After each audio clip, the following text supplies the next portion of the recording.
بسم اللہ الرحمن الرحیم۔ پچھلے لیکچر میں ہم نے حالت احرام میں جن چیزوں کو اللہ تعالیٰ نے منع فرمایا، جو چیزیں اللہ تعالیٰ نے جن عوام میں جن امور سے اللہ تعالیٰ نے روکا، ان کے متعلق ہم نے پڑھا۔ اور آج کے لیکچر میں ہم اپنے لیکچر کا آغاز سورہ مائدہ آیت نمبر 101 سے کریں گے۔ اور آج کے لیکچر میں ہم اہل عرب جو کہ انسانیت کے مرتبے پر فائز تھے، اور انسان جو ہے وہ اشرف المخلوقات ہے، لیکن انہوں نے اپنی جہالت کی وجہ سے کس طرح جانوروں کو اپنے سے بلند مرتبے دے دیے، اور وہ جانوروں کو اپنے سے بلند اور اعلیٰ اور عرفہ سمجھتے تھے، اور ان کی عبادت اور بندگی اور پوجا کیا کرتے تھے۔ تو آج کے لیکچر میں ہم بحیرہ اور صائبہ اور وسیلہ اور حام کے متعلق پڑھیں گے۔ رب اشرح لی صدری ویسر لی امری واحلل عقدۃ من لسانی یفقہوا قولی ربی زدنی علما۔ اعوذ باللہ من الشیطان الرجیم، بسم اللہ الرحمن الرحیم۔ یا ایہا الذین آمنوا لا تسألوا عن اشیاء ان تبد لکم تسؤکم وان تسألوا عنها حین ینزل القرآن تبد لکم عفا اللہ عنها واللہ غفور حلیم۔ اے لوگو جو ایمان لائے ہو، ایسی باتیں نہ پوچھا کرو جو تم پر ظاہر کر دی جائیں تو تمہیں ناگوار ہوں، لیکن اگر تم انہیں ایسے وقت پوچھو گے جب کہ قرآن نازل ہو رہا ہو تو وہ تم پر کھول دی جائیں گی۔ اب تک جو کچھ تم نے کیا اسے اللہ نے معاف کر دیا، اور وہ درگزر فرمانے والا اور بردبار ہے۔ تو اب واقعہ کچھ یوں تھا کہ نبی کریم صلی اللہ علیہ وسلم سے لوگ بعض عجیب و غریب قسم کے اور فضول سوالات کیا کرتے تھے، جن کی نہ دین کے کسی معاملے میں ضرورت ہوتی تھی اور نہ دنیا کے کسی معاملے میں وہ مفید تھے۔ مثلاً ایک موقع پر ایک صاحب بھرے مجمع میں آپ صلی اللہ علیہ وسلم سے پوچھ بیٹھے کہ میرا اصلی باپ کون ہے۔ اس طرح بعض لوگ احکام شرع میں غیر ضروری پوچھ گچھ کیا کرتے تھے، اور وہ خواہ مخواہ پوچھ کر ایسی چیزوں کا تعین کرانا چاہتے تھے جنہیں شارع نے مصلحتاً غیر معین کر رکھا ہے، اور شارع کون ہے؟ اللہ تعالیٰ، جس نے شریعت بنائی ہے۔ مثلاً قرآن میں مجملاً یہ حکم دیا گیا تھا کہ حج تم پر فرض کیا گیا ہے۔ تو ایک شخص نے یہ حکم سنتے ہی نبی کریم صلی اللہ علیہ وسلم سے دریافت کیا، کیا ہر سال فرض کیا گیا ہے؟ آپ صلی اللہ علیہ وسلم نے کچھ جواب نہ دیا۔ انہوں نے پھر پوچھا، آپ صلی اللہ علیہ وسلم پھر خاموش ہو گئے۔ تیسری مرتبہ پوچھنے پر آپ نے فرمایا، تم پر افسوس ہے، اگر میری زبان سے ہاں نکل جائے تو حج ہر سال فرض قرار ہو جائے، پھر تم ہی لوگ اس کی پیروی نہ کر سکو گے اور نافرمانی کرنے لگو گے۔ ایسے ہی لا یعنی اور غیر ضروری سوالات سے اس آیت میں منع فرمایا گیا۔ نبی کریم صلی اللہ علیہ وآلہ وسلم نے خود بھی لوگوں کو کثرت سوال سے اور خواہ مخواہ ہر بات کی کھوج لگانے اور بال کی کھال اتارنے اور کیل و کال کرنے سے منع فرمایا۔ چنانچہ حدیث میں ہے کہ رسول اللہ صلی اللہ علیہ وسلم نے فرمایا کہ مسلمانوں کے حق میں سب سے بڑا مجرم شخص وہ ہے جس نے کسی ایسی چیز کے متعلق سوال چھیڑا جو لوگوں پر حرام نہ کی گئی تھی، پھر محض اس کے سوال چھیڑنے کی بدولت وہ چیز حرام ٹھہرائی گئی۔ اور ایک دوسری حدیث میں ہے کہ اللہ نے کچھ فرائض تم پر عائد کیے ہیں، انہیں ضائع نہ کرو۔ کچھ چیزوں کو حرام کیا ہے، ان کے پاس نہ پھٹکو۔ کچھ حدود مقرر کی ہیں، ان سے تجاوز نہ کرو، اور کچھ چیزوں کے متعلق خاموشی اختیار کی ہے، بغیر اس کے کہ اسے بھول لاحق ہوئی ہو، لہٰذا ان کی کھوج نہ لگاؤ۔ تو ان دونوں حدیثوں میں ایک اہم حقیقت پر متنبہ کیا گیا ہے کہ جن امور کو اللہ تعالیٰ نے مجملاً بیان کیا ہے اور ان کی تفصیل بیان نہیں کی، یا جو احکام برسبیل اجمال دیے گئے ہیں اور مقدار یا تعداد یا دوسرے تعینات کا ذکر نہیں کیا گیا، ان میں اجمال اور عدم تفصیل کی وجہ یہ ہرگز نہیں ہے کہ اللہ تعالیٰ سے بھول ہو گئی، یا تفصیل بتانی چاہیے تھیں مگر اللہ تعالیٰ نے نہ بتائیں، بلکہ اصل وجہ یہ ہے کہ اللہ تعالیٰ ان امور کی تفصیلات کو محدود نہیں کرنا چاہتا اور احکام میں لوگوں کے لیے وسعت رکھنا چاہتا ہے۔ مثلاً اب حج کی سوال پہ ہی دیکھیں تو اللہ تعالیٰ نے اگر نبی کریم صلی اللہ علیہ وسلم نے کوئی جواب نہیں دیا، تو اب یہ ہے کہ اگر کوئی شخص استطاعت نہیں رکھ سکتا تو وہ نہ کرے، تو بھی اللہ تعالیٰ اس کے حالات سے واقف ہے۔ کوئی شخص پوری زندگی میں ایک بار کر لے تو بھی اللہ تعالیٰ قدردان ہے، اور کوئی شخص اگر وسعت رکھتا ہے تو وہ بار بار بھی کر لے تو اس پر کوئی پابندی نہیں ہے۔ تو اس طرح اللہ تعالیٰ کی ذات بہت باحکمت ہے۔ تو اب جو کوئی شخص خواہ مخواہ سوال پر سوال نکال کر تفصیلات اور تعینات اور تقیدات بڑھانے کی کوشش کرتا ہے، اور اگر شارع کے کلام سے یہ چیزیں کسی طرح اگر نہیں نکلتی تو پھر قیاس سے، استنباط سے، یا کسی نہ کس طرح مجمل کو مفصل اور مطلق کو مقید اور غیر معین کو معین بنا کر ہی چھوڑتا ہے، وہ در حقیقت مسلمانوں کو بڑے خطرے میں ڈالتا ہے۔ اس لیے کہ جتنی تفصیلات زیادہ ہوں گی ایمان لانے والے کے لیے اتنے ہی زیادہ الجھن کے مواقع بڑھیں گے، اور احکام میں قیود جتنی زیادہ ہوں گی پیروی کرنے والے کے لیے خلاف ورزی کے امکانات جو ہیں وہ اسی قدر زیادہ ہوں گے۔ تو اس لیے کثرت سوال سے اجتناب کرنا چاہیے۔ قد سألها قوم من قبلكم ثم اصبحوا بها کافرین، تم سے پہلے ایک گروہ نے اسی قسم کے سوالات کیے تھے، پھر وہ لوگ انہی باتوں کی وجہ سے کفر میں مبتلا ہو گئے۔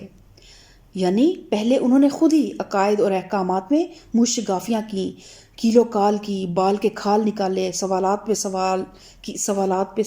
سوالات کیے، اور ایک ایک چیز کے متعلق جرا کر کر کے تفصیلات اور قیود کا ایک جال اپنے لیے تیار کرایا، پھر خود ہی اس میں الجھ کر اعتقادی گمراہیوں اور عملی نافرمانیوں میں مبتلا ہو گئے۔ اس گروہ سے مراد یہودی ہیں، جن کے نقش قدم پر چلنے سے قرآن میں اور رسول اللہ صلی اللہ علیہ وآلہ وسلم کی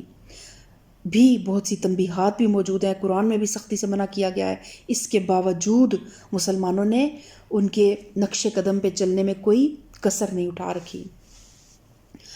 ما جعل اللہ من بحیرۃ ولا صاحبۃ ولا وصیلۃ ولا حام ولکن الذین کفروا یفترون علی اللہ الکذب واکثرهم لا یعقلون۔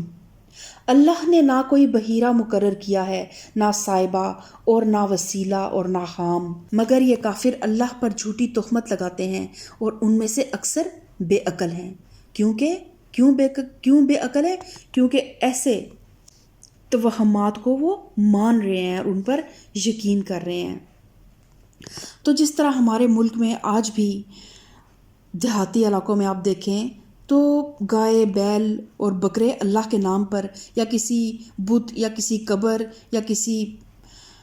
پیر یا کسی دیوتا کے نام پر چھوڑ دیے جاتے ہیں، اور ان سے کوئی خدمت لینا یا انہیں ذبح کرنا یا کسی بھی طور سے ان سے کوئی فائدہ اٹھانا حرام سمجھا جاتا ہے۔ اسی طرح زمانہ جاہلیت میں اہل عرب بھی مختلف طریقوں سے جانوروں کو پن کر کے چھوڑ دیا کرتے تھے، اور ان طریقوں سے چھوڑے ہوئے جانوروں کے الگ الگ نام رکھتے تھے۔ تو بحیرہ اس اونٹنی کو کہتے تھے جو 5 دفعہ بچے جن چکی ہو اور آخری بار اس کے ہاں نر بچہ ہوا ہو۔ اس کے کان چیر کر اسے آزاد چھوڑ دیا جاتا، پھر نہ کوئی اس پر سوار ہوتا، نہ اس کا دودھ پیا جاتا اور نہ اسے ذبح کیا جاتا، نہ اس کا اون اتارا جاتا، اور اسے حق تھا کہ جس کھیت پر اور جس چراہ گاہ میں وہ چاہے چرے اور جس گھاڑ سے چاہے وہ پانی پی لے۔ اور صائبہ اس اونٹ یا اونٹنی کو کہتے تھے جسے کسی منت کے پورا ہونے یا کسی بیماری سے شفا پانے یا کسی خطرے سے بچ جانے کے طور پر شکرانے کے طور پہ پن کر دیا جاتا تھا۔ نیز جس اونٹنی نے 10 مرتبہ بچے دیے ہوں اور ہر بار مادہ ہی جنی ہو، اسے بھی آزاد چھوڑ دیا جاتا تھا اور اسے بھی صائبہ کہا جاتا تھا۔ وسیلہ وسیلہ کیا تھا کہ اگر بکری کا پہلا بچہ نر ہوتا تو وہ خداؤں کے نام پر ذبح کر دیا جاتا، اور اگر پہلی بار مادہ جنتی تو اسے اپنے لیے رکھ لیا جاتا، لیکن اگر نر اور مادہ ایک ساتھ پیدا ہوتے تو نر کو ذبح کرنے کی بجائے یوں ہی خداؤں کے نام پر چھوڑ دیا جاتا، اور اس کا نام وسیلہ تھا۔ اور حام اگر کسی اونٹ کا پوتا سواری دینے کے قابل ہو جاتا تو اس بوڑھے اونٹ کو آزاد چھوڑ دیا جاتا تھا، نیز اگر کسی اونٹ کے نطفے سے 10 بچے پیدا ہو جاتے تھے تو اسے بھی آزادی مل جاتی تھی۔ تو یہ وہ اشرف المخلوقات تھے جنہوں نے اپنی ایک اتنی بڑی اعزاز کو کہ اللہ نے جس انسان کو اپنے ہاتھوں سے جس کا چہرہ بنایا، اور اسے اللہ تعالیٰ نے فرمایا کہ میں نے انسان کو بہترین صورت میں پیدا کیا اور کائنات کی تمام چیزوں کو انسان کے لیے مسخر کیا، لیکن جہالت میں ڈوبے ہوئے ان عربوں نے جانوروں کو اپنے سے اوپر رتبہ دے دیا تھا۔ اور آج بڑے افسوس کے ساتھ جب سائنس اور ٹیکنالوجی اور تعلیم ہر طرف عام ہو چکی ہے، ابھی تک اس ٹائپ کی جاہلانہ سرگرمیاں ہمارے دیہات میں پائی جاتی ہیں، جاہلانہ اور مشرکانہ۔ وَإِذَا قِيلَ لَهُمْ تَعَالَوْا إِلَى مَا أَنزَلَ اللَّهُ وَإِلَى الرَّسُولِ قَالُوا حَسْبُنَا مَا وَجَدْنَا عَلَيْهِ آبَاءَنَا أَوَلَوْ كَانَ آبَاؤُهُمْ لَا يَعْلَمُونَ شَيْئًا وَلَا يَهْتَدُونَ۔ اور جب ان سے کہا جاتا ہے کہ آؤ اس قانون کی طرف جو اللہ نے نازل کیا ہے، اور آؤ پیغمبر صلی اللہ علیہ وسلم کی طرف، تو وہ جواب دیتے ہیں کہ ہمارے لیے تو بس وہی طریقہ کافی ہے جس پر ہم نے اپنے باپ دادا کو پایا ہے۔ کیا یہ باپ دادا ہی کی تقلید کیے جائیں گے، خواہ وہ کچھ نہ جانتے ہوں اور صحیح راستے کی انہیں خبر ہی نہ ہو؟ تو آج یہی حال ہم مسلمانوں کا بھی ہے۔ ہم دین کے معاملے میں باپ دادا کی تقلید کو چھوڑنے کا نام نہیں لیتے، شادی بیاہ کی رسومات میں ہم باپ دادا کی رسومات کو چھوڑنے کا نام نہیں لیتے، لیکن فوت کی ہو گئی ہے تو جو بھی سوئم ہے، چہلم ہے، جس طرح روایات چلی آ رہی ہیں، ہم ان سے ٹس سے مس ہونے کا نام نہیں لیتے، اور ہم کہتے ہیں کہ بس وہی ہم طریقہ اختیار کریں گے جس پر ہمارے باپ دادا قائم تھے۔ لیکن جیسے ہی کوئی نیا فیشن اڈاپٹ کرنے کی بات آتی ہے، جب گھر کوئی نئے سٹائل سے اس کے اندر کوئی نئی جو ہے وہ جدید فیسلٹیز کی بات آتی ہے، یا کوئی نیا فیشن اڈاپٹ کرنا ہوتا ہے، یا کوئی بھی ایسا طریقہ جو آپ کی دنیا میں آپ کی ترقی کا باعث ہو، تو آپ اسے لیتے ہوئے ذرا نہیں ہچکچاتے، اور کبھی آپ نے نہیں سوچا کہ ہمارے باپ دادا تو کچھ اور کرتے تھے۔ ایون دیکھ لیں کہ اگر ہم باپ دادا یا ماں باپ کی روایات پہ جائیں تو ہماری مائیں جو تھیں وہ ان کے سر سے کبھی دوپٹہ نہیں سرکتا تھا، گھروں کے اندر بھی ان کے سر پہ دوپٹہ ہوتا تھا۔ آج گھروں میں تو بہت دور کی بات، اسلام کی بیٹی کے گلے سے دوپٹہ سر سے اتر کے گلے میں آیا تھا، لیکن ہوتے ہوتے اب وہ بالکل ہی غائب ہو گیا ہے۔ ان جگہوں پہ ہم نے کبھی نہیں سوچا کہ ہمارا جو ہے وہ ماں باپ کی روش کیا تھی یا ہمارے پرکھوں کی روش کیا تھی، لیکن جیسے ہی دین کا معاملہ آتا ہے تو پھر ہم صرف وہی کرتے ہیں جو ہمارے باپ دادا کرتے تھے۔ تو اللہ تعالیٰ فرماتے ہیں کہ کیا پھر یہ وہی کرتے رہیں گے جو ان کے باپ دادا کرتے تھے، خواہ ان کے باپ دادا کوئی عقل نہ رکھتے ہوں۔ تو جب آپ کو اللہ تعالیٰ نے عقل دے دی، فہم دے دیا، شعور دے دیا، یہ قرآن ہر ایک کے لیے ایک ہی پیغام لے کے آیا ہے، اور 1400 سال سے یہ من و ان اسی طرح آپ تک پہنچ رہا ہے جس طرح اللہ تعالیٰ نے نازل فرمایا تھا۔ تو کیا اس پہ کچھ شک ہو سکتا ہے کہ اس کے احکامات کو ہم مانتے ہوئے ہچکچائیں اور ماں باپ کی باتیں خواہ وہ صحیح ہوں یا غلط ہوں ہم انہیں اپنائیں؟ شریعت صرف اللہ تعالیٰ کی جو نافذ کردہ ہے وہی نافذ العمل ہے، باقی ماں باپ کی اطاعت، ان کی خدمت، ان کا رتبہ بہت بڑا ہے، لیکن اللہ تعالیٰ کی نافرمانی کر کے ماں باپ کو اگر راضی کریں گے تو پھر آپ کا یہ عمل بھی آپ کو جہنم میں لے جانے کا باعث بنے گا۔ یا ایہا الذین آمنوا علیکم انفسکم لا یضرکم من ضل اذا اہتدیتم الی اللہ مرجعکم جمیعا فینبئکم بما کنتم تعملون۔ اے لوگو جو ایمان لائے ہو، اپنی فکر کرو، کسی دوسرے کی گمراہی سے تمہارا کچھ نہیں بگڑتا اگر تم خود راہ راست پر ہو۔ اللہ کی طرف تم سب کو پلٹ کر جانا ہے، پھر وہ تمہیں بتا دے گا کہ تم کیا کرتے رہے ہو۔ یعنی بجائے اس کے کہ آدمی ہر وقت یہ دیکھتا رہے کہ فلاں کیا کر رہا ہے اور فلاں کے عقیدے میں کیا خرابی ہے اور فلاں کے اعمال میں کیا برائی ہے، اسے یہ دیکھنا چاہیے کہ وہ خود کیا کر رہا ہے۔ اسے فکر اپنے خیالات کی، اپنے اخلاق کی اور اپنے اعمال کی ہونی چاہیے کہ کہیں وہ خراب نہ ہو جائیں۔ اگر آدمی خود اللہ کی اطاعت کر رہا ہے اور اللہ کے بندوں کے جو حقوق اس پر عائد ہوتے ہیں وہ انہیں بھی ادا کرنے کی کوشش کر رہا ہے اور راست روی اور راست بازی کے تمام تقاضے پورے کرتا ہے، اپنی جتنی اس کی حیثیت ہے، جتنی اس کی کوشش ہے، انسان بہرحال خطا کا پتلا ہے، لیکن اپنی طرف سے جب وہ پوری کوشش کرتا ہے جن میں لازماً پھر امر بالمعروف اور نہی عن المنکر بھی شامل ہے، تو یقیناً کسی شخص کی گمراہی اور کج روی اس کے لیے نقصان دہ نہیں ہو سکتی۔ لیکن اس آیت کا منشا ہرگز یہ نہیں ہے کہ آدمی بس اپنی نجات کی فکر کرے اور دوسروں کی اصلاح کی فکر نہ کرے۔ اس آیت کا منشا تو یہ ہے کہ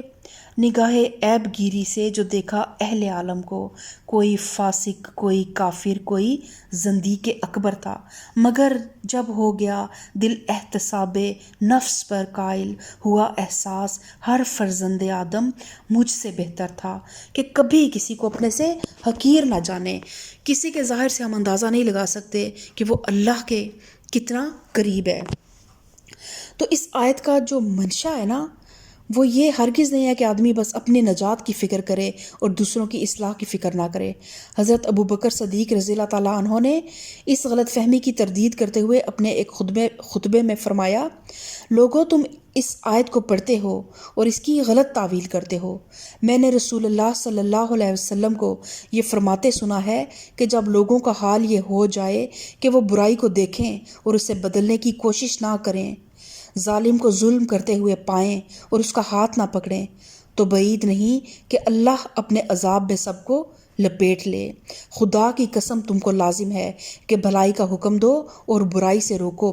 ورنہ اللہ تم پر ایسے لوگوں کو مسلط کر دے گا جو تم میں سب سے بدتر ہوں گے۔ وہ تم کو سخت تکلیفیں پہنچائیں گے اور تمہارے نیک لوگ خدا سے دعا مانگیں گے مگر وہ